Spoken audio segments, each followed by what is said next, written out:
Hello, and thank you for joining me today. Well, this is the Thursday, April 3rd edition of our video devotionals. Thank you so much for joining us today, and I hope your Thursday is going well. We got a little bit of rain overnight or this morning, and it kind of helped with all this yellow pollen that's literally everywhere. This might be one of those years where it's heavier than normal, but at any rate, I know a lot of people's having to deal with that. But it is signs that things are growing, things are blooming, and all of that. So that's always a wonderful thing.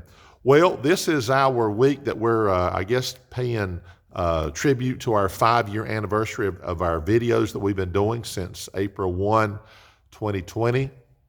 So we've been taking the verse that our devotions are named after, which is Colossians 4:6, and we have named them Seasoned Grace. So we've taken a portion of that verse and just giving you something each day. So today's Thursday. We'll end it tomorrow, but I want to give you what our portion is for today of this verse. Before we do that, of course, thank you for watching the videos. Thank you for prayers for our friend down in Morehead City who had eye surgery.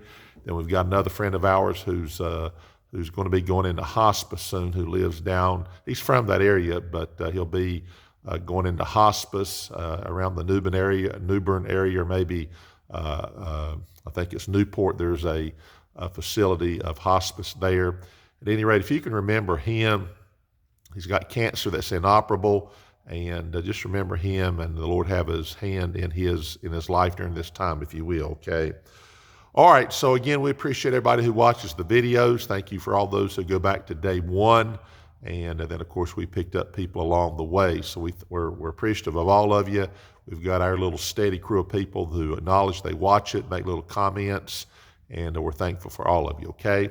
All right, so look here in Colossians 4:6. We're going to read the portion that we've done already and then add what we're going to talk about today. Colossians 4:6 says this: "Let your speech be always with grace, seasoned with salt." Seasoned with salt. That's what we're going to talk about today.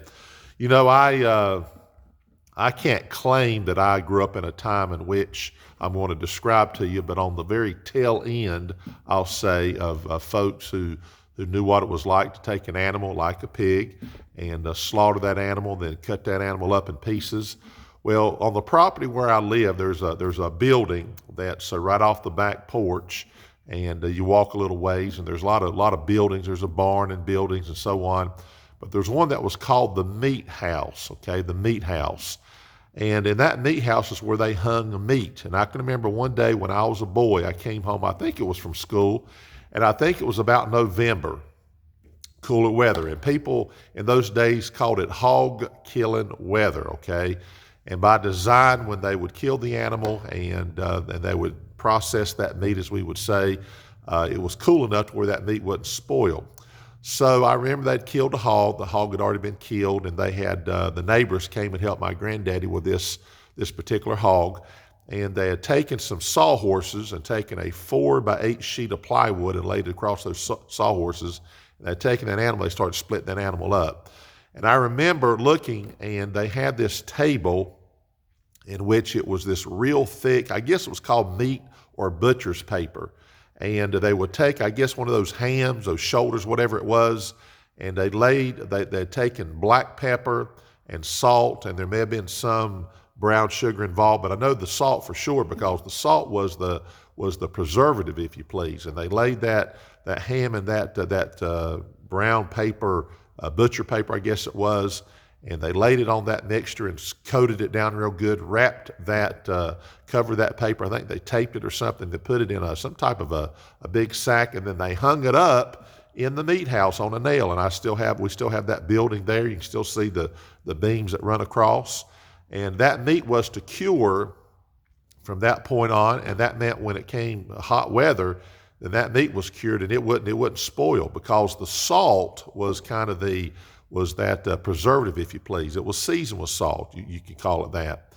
So that being said, the Bible tells us that our conversation ought to be with grace. It ought to be helpful, and it's God's grace and benefit, but always seasoned with salt. You never forfeit telling somebody the truth, whatever the situation is. You're not going to go through life helping people when you're telling things that they want to hear, and good things, of course, but not making sure you season it with the truth or with salt. I think that's what's being implied here, seasoned with the salt. It's the absolute. It's very important. That's why when we preach the gospel, we preach that men and women and boys and girls ought to be saved because they're sinners. There's the truth. There's like a season with salt, but you can call the grace part the saving part if you want to call it that. The love of God, of course, there's the grace of God.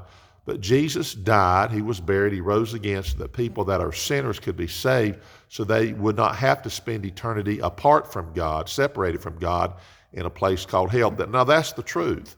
And that's helpful because, look, people need to be warned about a place. The Holy Spirit can take all the words of God, which means John 3:16 is telling people that they don't have to perish. They don't have to spend eternity apart from God. So all that our conversation, our speech should always be with grace, seasoned with the salt. Don't leave off the truth. Don't leave off the part that you think, well, people don't want to hear that part. We've got to make sure that it's always truthful, and it's always with grace. That's what the Bible's telling us. Well, there's 6 minutes. 6 minutes have gone by. We're going to stop right there, and tomorrow we'll finish this out. We appreciate you watching, of course. Thank you for everything you say, the acknowledgments. We really mean that on this 5-year anniversary week. And Lord willing, we can continue on as the Lord allows us to. And I hope you have a great day.